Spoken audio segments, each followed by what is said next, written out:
Assalamualaikum warahmatullahi wabarakatuh. Selamat siang semua adik-adik andalan Sulawesi Selatan. Bagaimana siang hari ini? Masih semangat ya? Harus semangat.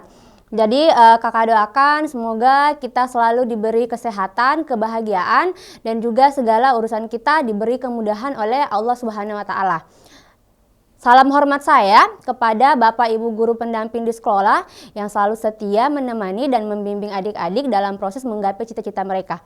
Berjumpa lagi bersama saya Andi Nurul Suci Aulia atau biasa akrab disapa sebagai Kak Suci atau Suci dalam salah satu program andalan Sulawesi Selatan yaitu Smart School Generasi Smart berkarakter cerdas.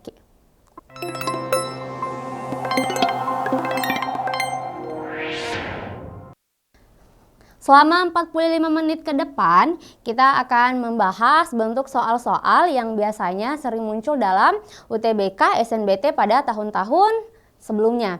Jadi hari ini kita fokus pada subtes pengetahuan dan pemahaman umum. Tanpa berlama-lama lagi, kita langsung lihat bentuk soal nomor 1.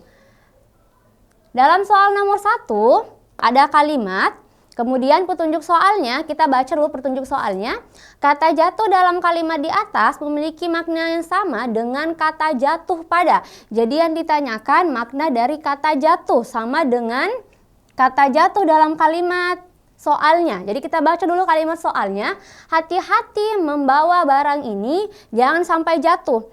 Kata jatuh dalam kalimat soal diartikan sebagai kata artinya dalam KBBI atau sesuai dengan KBBI turun atau meluncur ke bawah. Ke bawah yang dimaksud itu jatuhnya ke tanah ya. Oke, jadi kita sebentar cari yang mana yang maknanya sama dari kelima opsi. Kita cek opsi alfa, kata jatuh pada kalimat ibu jatuh sakit sejak 2 hari. Jadi kata jatuh di sini artinya menjadi sakit. Ibu sakit, bukan ibunya jatuh, bukan. Kemudian opsi bravo, kakak jatuh hati pada gadis berparas cantik itu. Kata jatuh yang dimaksud di sini artinya sedang jatuh cinta. Oke.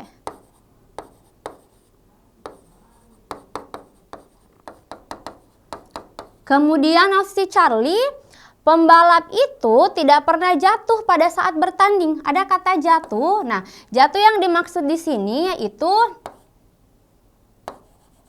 meluncur ke bawah. Oke.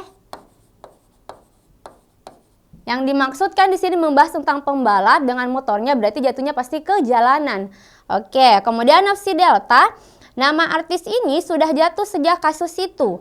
Kata jatuh artinya di sini tidak populer lagi. Oke, sudah tidak terkenal. Kemudian yang opsi error, nilainya jatuh gara-gara ceroboh. Berarti nilainya merosot atau menurun. Oke, jadi kita cari yang mana yang paling sesuai dengan kata jatuh pada soal tadi.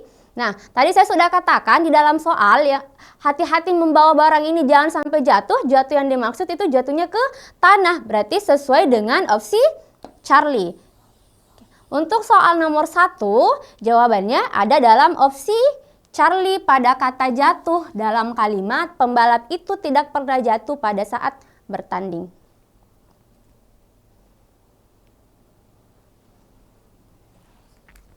Nah, kita pindah ke soal nomor 2. Apa yang ditanyakan dalam soal nomor 2? Dari kelima ungkapan berikut yang mengandung makna cepat tersinggung adalah, jadi kita mau cari dari 5 opsi, kita mau cari yang mana yang maknanya cepat tersinggung.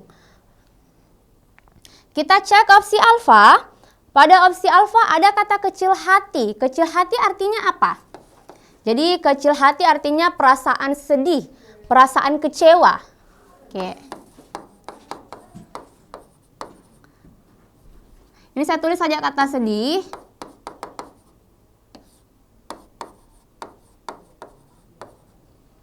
Jangan berkecil hati. Oke. Kemudian kalau berat hati berarti enggan. Artinya enggan atau tidak tega melakukan sesuatu. Bagaimana dengan opsi Charlie? Kata sempit hati. Sempit hati berarti kondisi batin yang artinya mudah marah,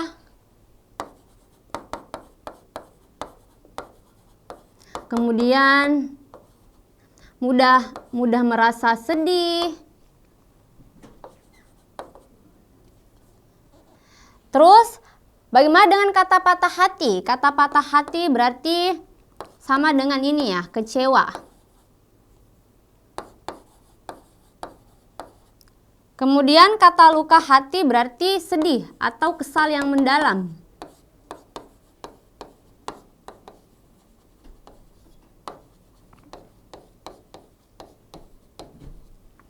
Soal yang ditanyakan tadi makna cepat tersinggung. Jadi kita mau cari yang paling sesuai. Apakah opsi alfa, Bravo, Charlie, Delta, atau error? Jadi yang paling tepat yaitu opsi Charlie, kata sempit hati. Kenapa? Mudah marah itu sama dengan mudah tersinggung. Oke, jadi mudah marah sama dengan mudah tersinggung. Kalau kata kecil hati, kurang tepat sama dengan opsi Bravo juga kurang tepat, opsi Delta dan error begitupun. Berarti untuk soal nomor 2 yang sama dengan maknanya cepat tersinggung yaitu kata sempit hati atau mudah marah.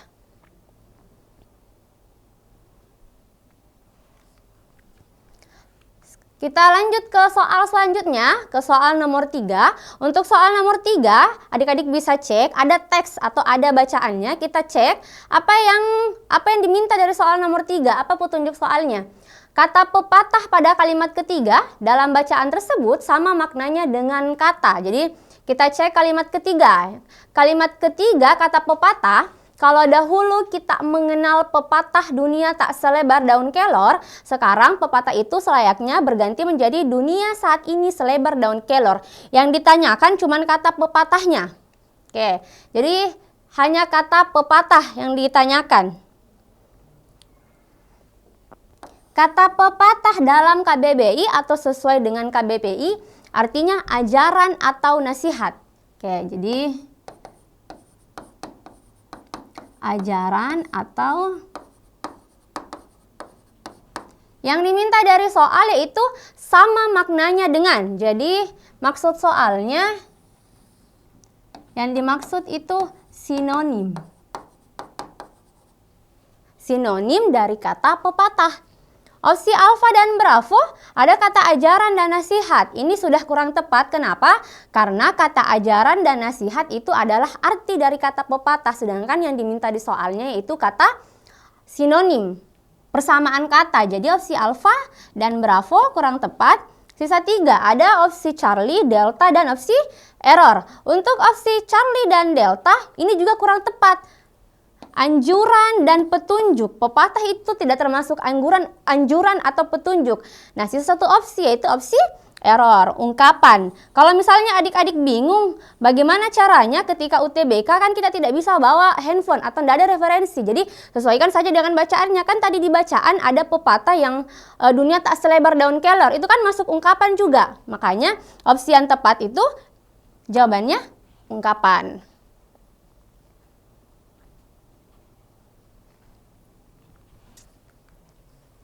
Sekarang kita pindah ke soal selanjutnya.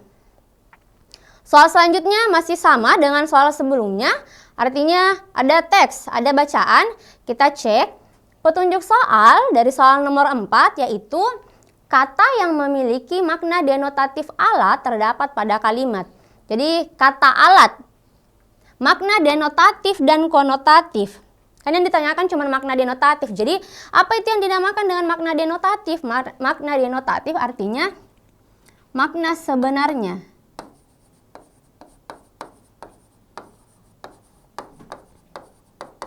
Oke. Ada lawan dari makna denotatif, kebalikannya yaitu makna konotatif. Makna konotatif berarti makna yang tidak sebenarnya atau biasa disebut dengan makna kias atau kiasan. Jadi saya tulis di sini.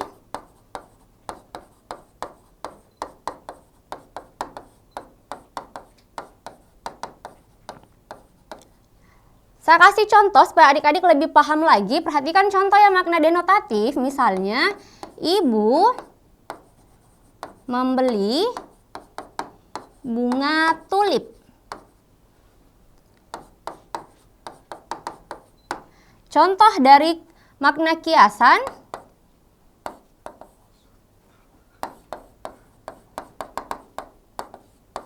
Gadis yang menyapa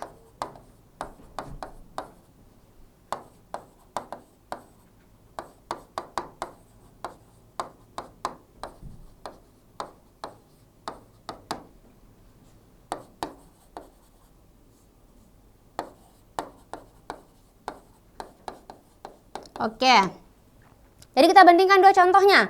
Contoh dari makna denotatif, ibu membeli bunga tulip. Kemudian yang dari konotatif yaitu gadis yang menyapa saya disebut atau dijuluki sebagai bunga desa. Kita garis bawahi kata bunga. Nah, ini berbeda artinya. Kata bunga dari contoh yang pertama yang dimaksud di sini adalah maknanya tumbuhan. Oke. Sedangkan kata bunga dalam contoh kedua bukan tumbuhan desa ya artinya di sini. Ini makna kias bunga desa. Artinya apa? Yaitu gadis yang paling cantik di desa tersebut. Oke. Inilah perbedaan dari makna denotatif dengan makna konotatif. Nah, sekarang yang ditanyakan yaitu makna denotatif alat. Kita mau cek kalimat kedua, 3, 4, 5, dan kalimat ke-6. Nah, sekarang kita cek. Kalimat kedua, apakah ada makna denotatif?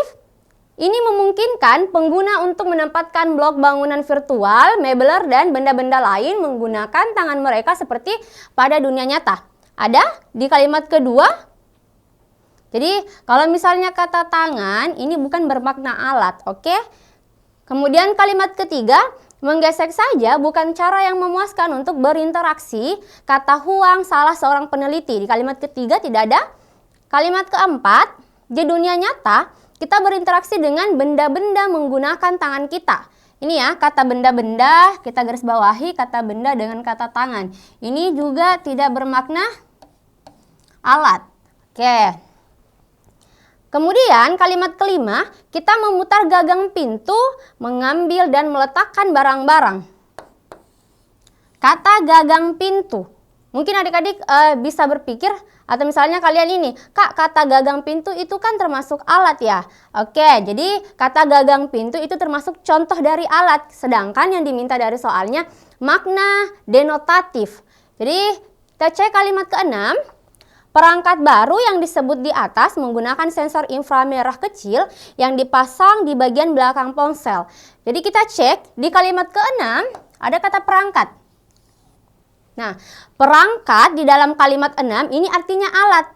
Di dalam KBBI, kata perangkat adik-adik bisa cek memiliki arti sebagai alat. Nah, jadi jawabannya ada dalam kalimat ke-6. Opsi error. Oke, jadi jawaban untuk soal nomor 4 yang ditanyakan tentang makna denotatif alat, yaitu ada dalam kalimat ke-6 pada kata perangkat. Oke.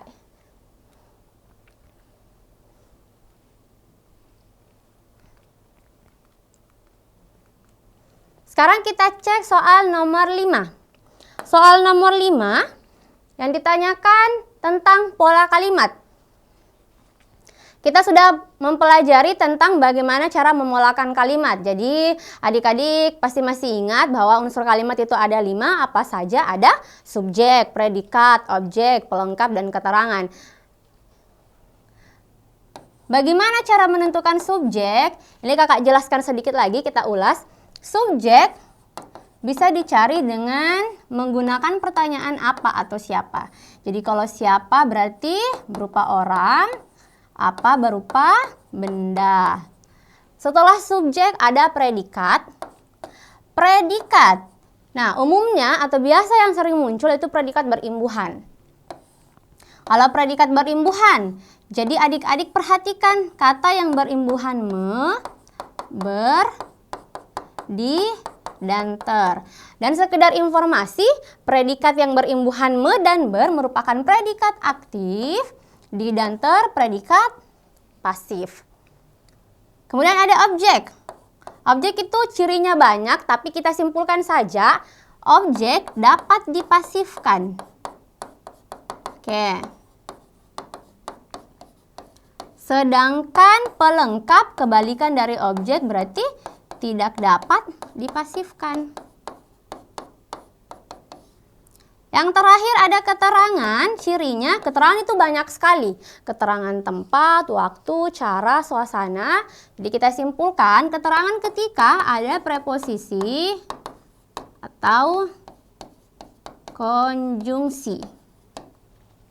Nah, sekarang kita realisasikan dalam kalimat soalnya. Melaut merupakan pekerjaan rutin bagi nelayan.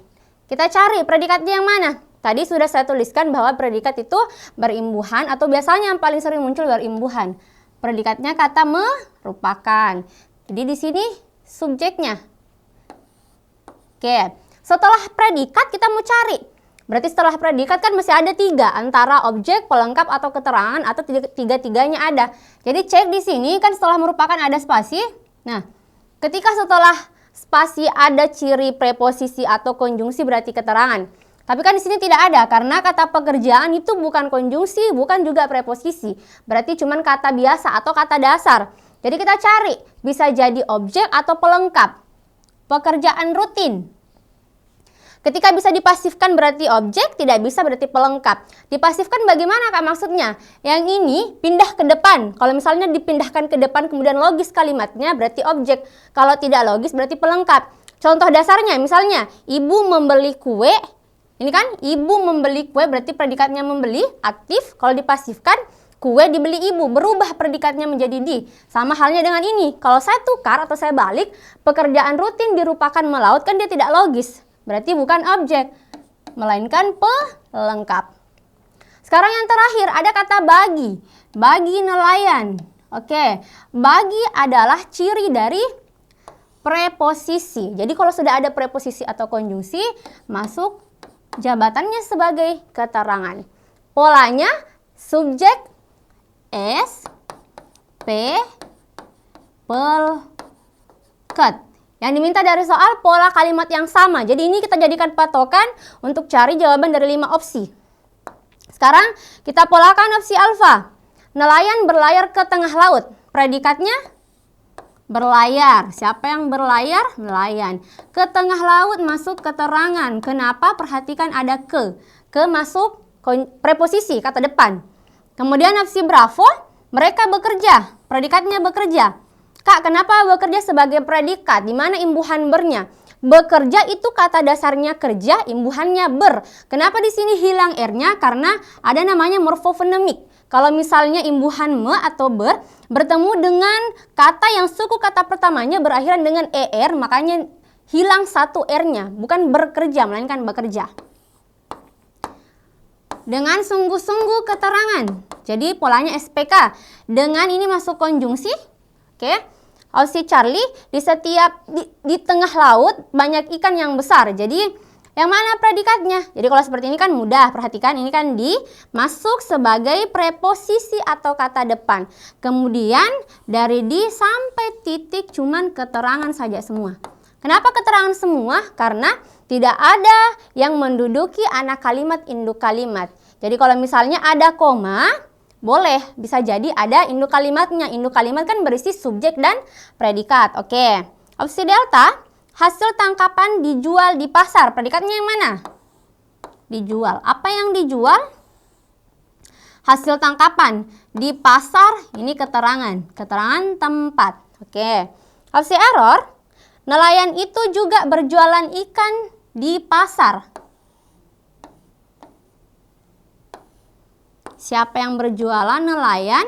Kata ikan masuk sebagai pelengkap di pasar keterangan.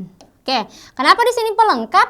Ini tidak bisa dipasifkan. Kalau misalnya adik-adik mau pindahkan ini ke depan, ikan kan pasangannya seperti ini. Kalau misalnya diubah ke pasif berarti di. Kalau misalnya tidak bisa menjadi ter.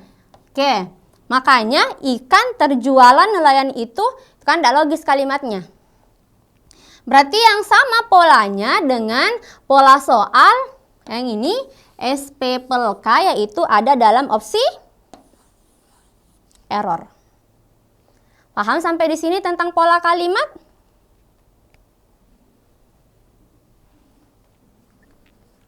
Sekarang kita lanjut ke soal nomor 6. Soal nomor 6, kata yang memiliki makna bertingkat dengan kata semut dalam kalimat kedua adalah. Jadi ditanyakan makna bertingkat. Apa maksud dari soal makna bertingkat ini, Kak? Jadi kalau misalnya dalam bahasa Indonesia ada namanya hipernim dengan hiponim. Oke, jadi hipernim dengan hiponim. Jadi hipernim itu apa? Hipernim adalah kata atau frasa yang mewakilkan banyak kata di dalamnya. Sederhananya, hipernim berarti bentuk luas atau umum. Sedangkan hiponim adalah kata-kata yang dicakup oleh kata lain. Berarti ini sempit atau spesifik. Nah, contohnya misalnya hipernim dari kata buah. Hiponimnya anggur, apel, pisang, dan sebagainya. Jadi ini tadi yang dimaksud dengan makna bertingkat. Sedangkan yang kita cari yaitu kata semut. Kalau makna bertingkat berarti kita cari yang di atasnya, yang luasnya. Berarti yang ini ya, yang hipernim, luas. Kata semut kita cek dari opsi alfa sampai opsi error. Yang pertama ada kata kumbang. Kumbang, ini kumbang dan semut setara, artinya sama, sama-sama jenis serangga. Oke, jadi ini kan ini setara, otomatis opsi alfa tidak bisa jadi jawaban karena kita mau cari makna bertingkat di atasnya. Kata serangga, oke, ada kata serangga. Nah, ini di atas atau di bawah serangganya? Ini lebih luas atau lebih sempit? Berarti serangga ini yang paling atas, kemudian baru ada semut, ada kumbang. Oke. Berarti jawabannya opsi bravo dong, Kak, serangga. Iya, tapi saya jelaskan untuk opsi Charlie, delta, dan error. Untuk opsi Charlie, kata penghuni berarti diklasifikasikan berdasarkan tempat tinggalnya. Bisa jadi di darat atau di laut. Kalau semut tinggalnya di daratan. Oke. Kemudian kalau misalnya pemakan kan terbagi menjadi 3. Ada karnivora, herbivora, sama 1 omnivora. Jadi kakak minta maaf kalau misalnya ada yang salah ya. Jadi kalau misalnya omnivora adalah hewan pemakan segalanya. Dia memakan tumbuhan ataupun daging. Nah, ini setara juga karena semut tinggal di daratan, makanannya semut diklasifikasikan sebagai omnivora. Sedangkan binatang pengerat ini tidak masuk semut, masuknya hamster dengan tikus. Kenapa? Ciri dari atau karakteristik binatang pengerat itu yang menyusui sama gigi depannya selalu muncul. Contohnya tadi hamster sama tikus. Nah, jadi jawaban yang tepat dari makna bertingkat yaitu kata semut, yaitu serangga. Jadi ingat kalau makna bertingkat kita cari yang di atasnya.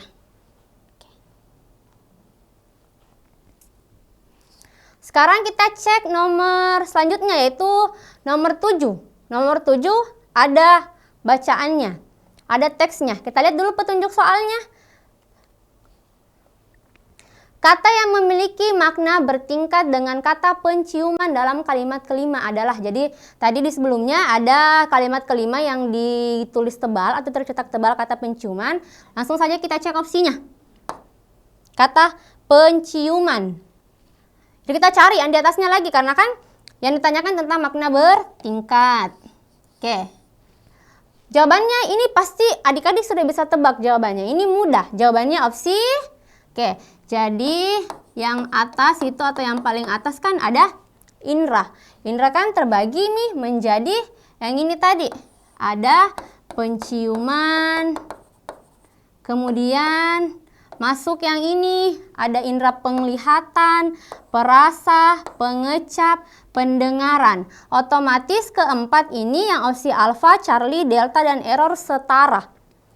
Makanya jawaban yang tepat itu opsi bravo, indera. Ini semua jenis-jenis indera. Ini sama dengan ini, setara dengan indera penciuman. Oke.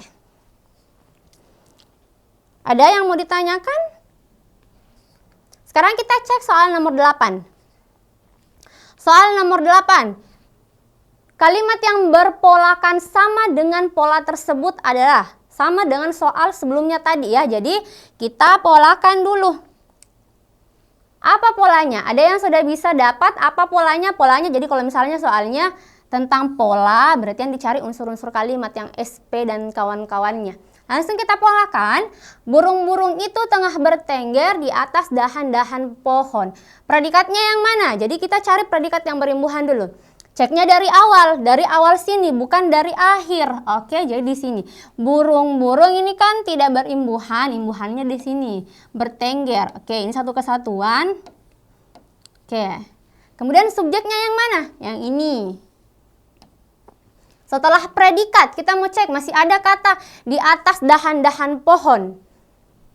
Ini masuk sebagai keterangan. Kenapa keterangan? Karena ada di yang sebagai preposisi atau kata depan. Sekarang kita cek yang mana yang sama polanya. Kan pola soalnya yaitu SP keterangan. Opsi alfa.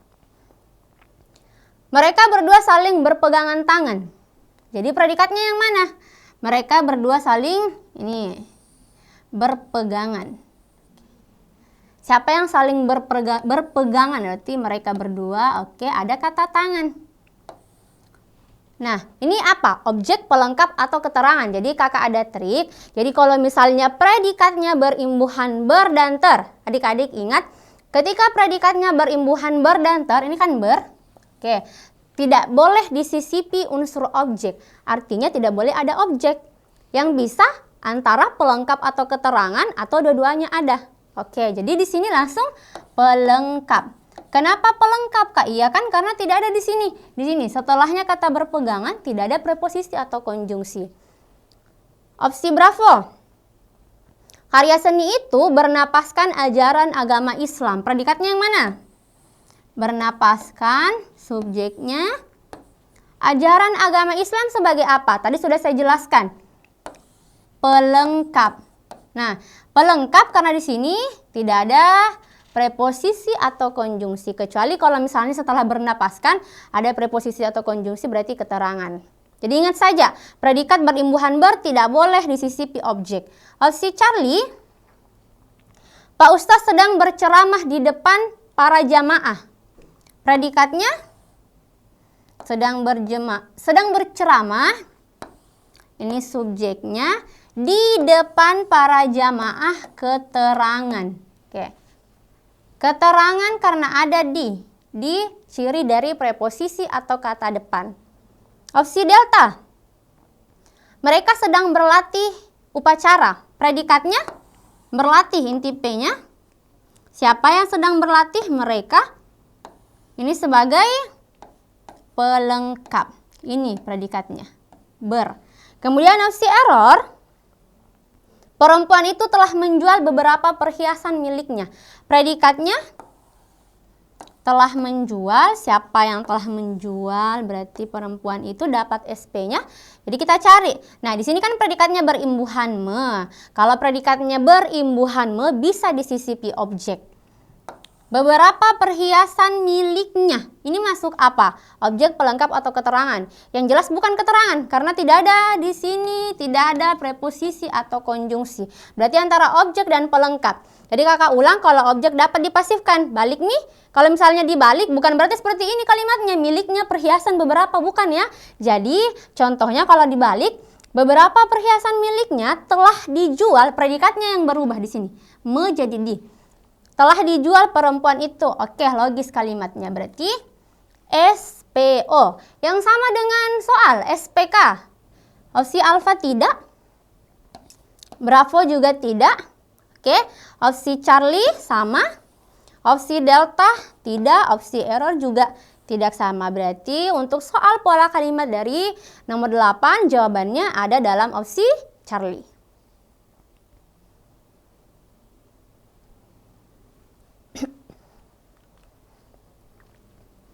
Sekarang masih pola kalimat. Nomor 9. Pola kalimat di atas adalah dalam beberapa bulan ke depan, para calon mahasiswa yang sedang mempersiapkan diri akan mengikuti ujian. Coba ada yang bisa tebak apa polanya? PSK atau PSK predikat subjek keterangan atau keterangan subjek predikat objek? Jadi ada yang bisa tebak apa jawabannya? Dalam beberapa bulan ke depan, masih ingat aturan tanda koma? Salah satu aturan tanda koma yaitu untuk menandakan atau memisahkan anak kalimat yang mendahului induknya. Jadi ketika anak kalimatnya dulu baru induknya pakai tanda koma. Jadi apa ciri? Apa? Ada yang bisa jawab ya? Jawabannya opsi C. Oke, ada yang jawabannya opsi C. Ada yang opsi D, ada opsi yang lain. Oke, terima kasih yang sudah menjawab. Jadi kita cek dulu, kalau anak kalimat apa cirinya? Anak kalimat berupa keterangan. Oke, jadi kalau anak kalimat itu selalu berupa keterangan. Jadi apa ciri keterangan? Kembali dengan yang tadi, ditanda oleh preposisi atau konjungsi. Sedangkan induk kalimat minimal punya subjek dan predikat, dapat berdiri sendiri.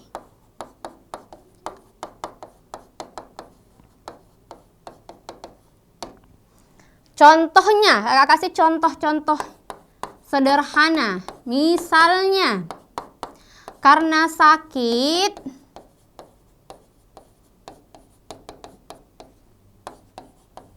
kakak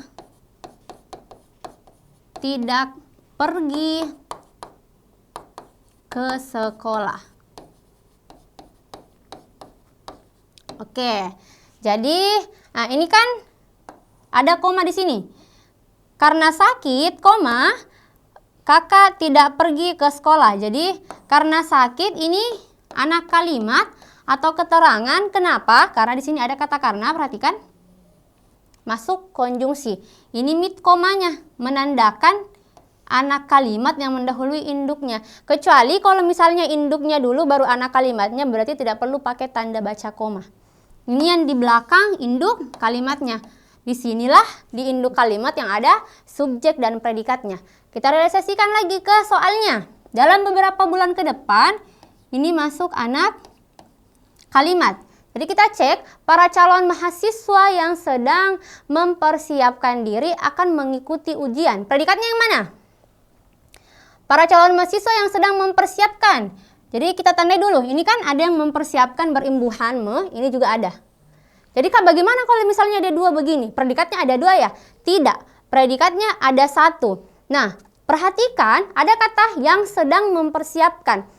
Kata mempersiapkan tidak bisa sebagai predikat. Kenapa? Karena sebelumnya ada kata yang. Jadi kenapa dengan kata yang? Yang ini ciri dari perluasan. Jadi tidak bisa kata mempersiapkan sebagai predikat ketika didahului oleh kata yang.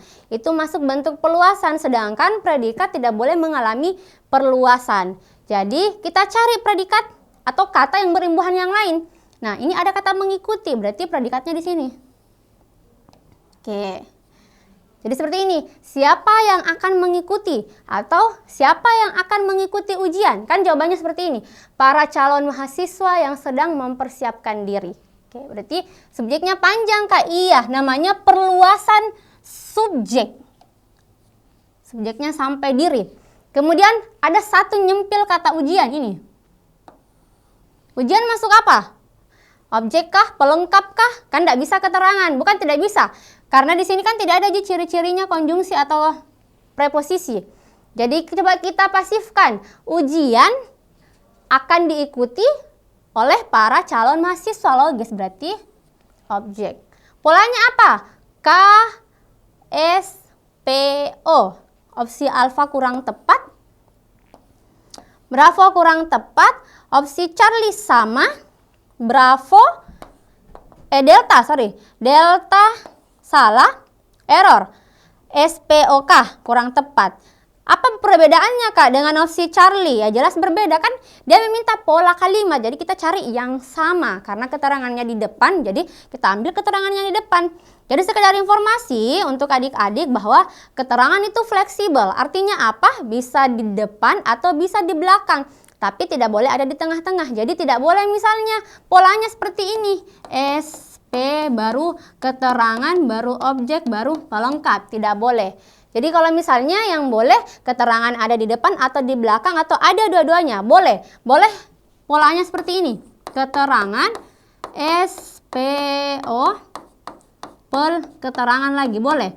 Boleh seperti ini. Oke. Paham sampai di sini? Jadi untuk soal pola kalimat nomor 9 yaitu ada dalam opsi Charlie.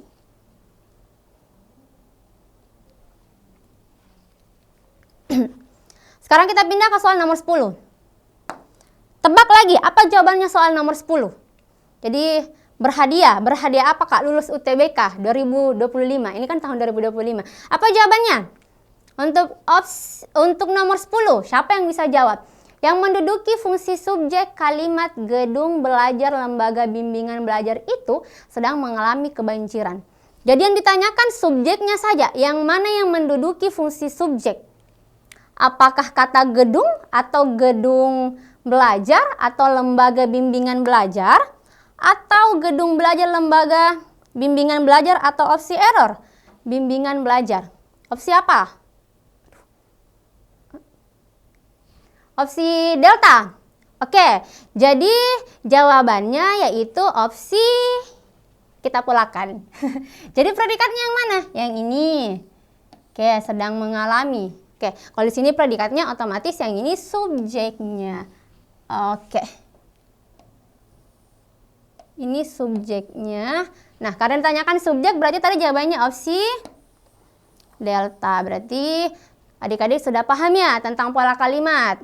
Oke, berarti nanti kalau muncul soal seperti ini di UTBK sudah bisa langsung jawab dengan benar. Jadi kita cek lagi soal selanjutnya.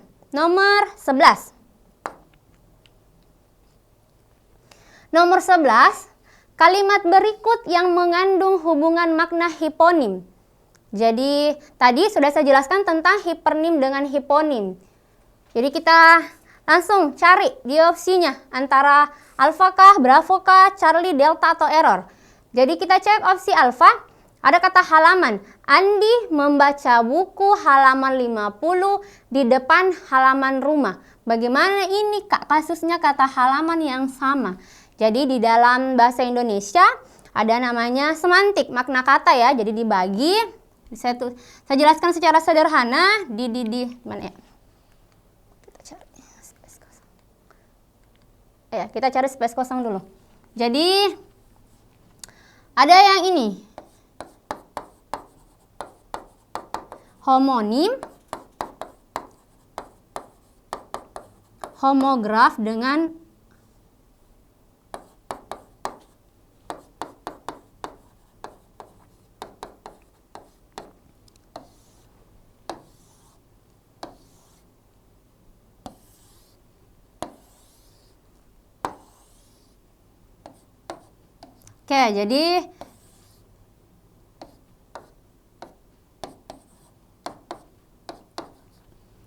jadi B itu saya tulis B, jadi B itu bunyi, T tulisan, M makna. Jadi seperti ini, homonim adalah kata yang bunyi dan tulisannya sama, tetapi maknanya berbeda. Jadi saya ulang, homonim, bunyi dan tulisan sama, maknanya berbeda. Contohnya apa Kak? Contoh dari kata homonim, kata hak. Ini kan berbeda. Hak yang pertama, ini bagian sepatu. Kemudian hak yang kedua, milik atau kepunyaan. Ya kan? Sama bunyinya, sama tulisannya, maknanya berbeda. Kemudian bagaimana dengan homofon Kak? Homofon bunyinya sama, tulisannya berbeda, maknanya berbeda. Contohnya dari kata rok. Nah, kata rok yang pertama berarti bagian bawah, pakaian bagian bawah ya. Jadi kemudian yang kedua jenis aliran musik. Oke, ini sama bunyinya. rock, tapi tulisannya berbeda. Kan tidak pernah kalian bilang kalau misalnya musik rock yang disebut C-nya kayak rock, kan tidak jijik, estetik sekali. Jadi kemudian kata homograf bunyinya berbeda, tulisannya sama, maknanya berbeda. Contoh dari kata homograf, dari kata, oke, ini tulisannya sama. Bagaimana cara membedakannya? Kecap berarti salah satu bumbu dapur, sedangkan yang kedua bukan kecap. Kecap berarti bagian membuka dan mengatup pada saat makan. Jadi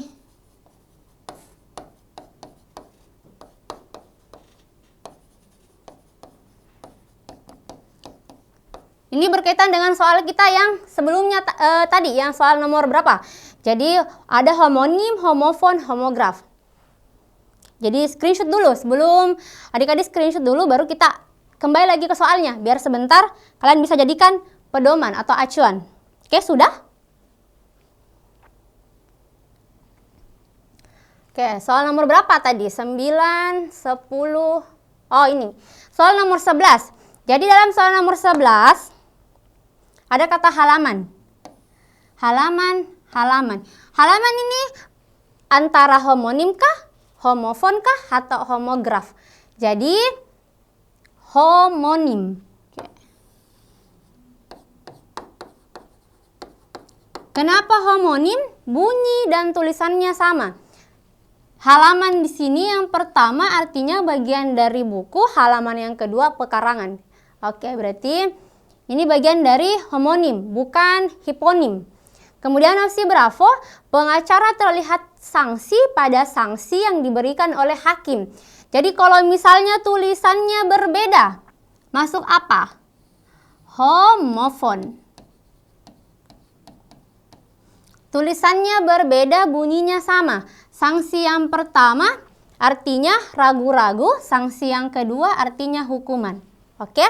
Kemudian yang Charlie, ketika berjalan-jalan di Bon Pring, Ayus melihat banyak bunga, ada mawar, melati, anggrek, sepatu, dan tulip.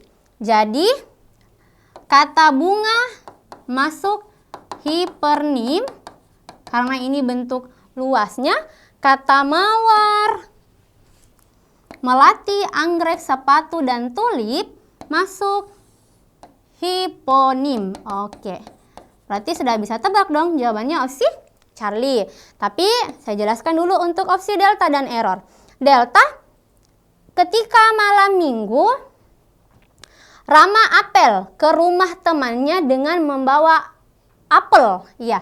Jadi kalau misalnya sama tulisannya, beda bunyinya, berarti homograf ya. Iya, homograf. Nah, ini kan apel artinya upacara, sedangkan di sini buah. Yang terakhir, badan Yanti mengurus karena ia mengurus tugasnya. Dari kata mengurus di sini masuk sebagai homonim. Oke, karena bunyi dan tulisannya sama. Mengurus yang pertama artinya menjadi kurus, sedangkan mengurus yang kedua artinya apa kalau misalnya mengurus yang kedua? Dia yang mengurus semua keperluan rumahnya ya. Aduh, cari saja di KBBI, saya lupa dari kata yang mengurus. Kemudian jadi opsi Charlie jawabannya. Oke, untuk soal nomor 11 karena ditanyakan yang ada hiponimnya. Yang ada hiponimnya cuma opsi Charlie. Oke, ada yang ditanyakan untuk soal nomor 11?